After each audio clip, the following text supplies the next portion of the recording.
প্রাচীনকালে তুমি যদি একটা ভুনা খিচুড়ির ধাবা খুলতে, তাহলে শুরুতে মানুষ শুধু কৌতূহল নিয়ে আসতো। কারণ তখন এত মশলাদার আর ঘি মাখানো খিচুড়ি খুব কমই দেখা যেত। তুমি বিশাল কড়াইয়ে ধোঁয়া ওঠা খিচুড়ি নাড়ছ, পাশে গরুর মাংস ভুনা হচ্ছে, আর পুরো বাজারে এমন গন্ধ ছড়িয়ে পড়ছে যে মানুষ হাঁটতে হাঁটতে থেমে যেত। একবার কেউ খেলে পরদিন আবার বন্ধুদের নিয়ে আসতো। ধীরে ধীরে তোমার ধাবা পুরো রাজ্যে বিখ্যাত হয়ে গেল।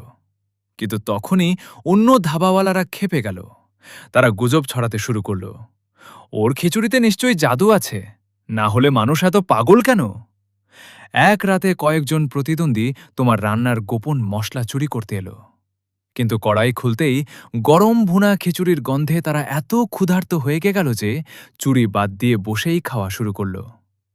ঠিক তখনই তুমি এসে তাদের হাতে খুন্তি ধরিয়ে বললে, চুরি করতে আসছো যখন, আগে প্লেট ধুয়ে যাও।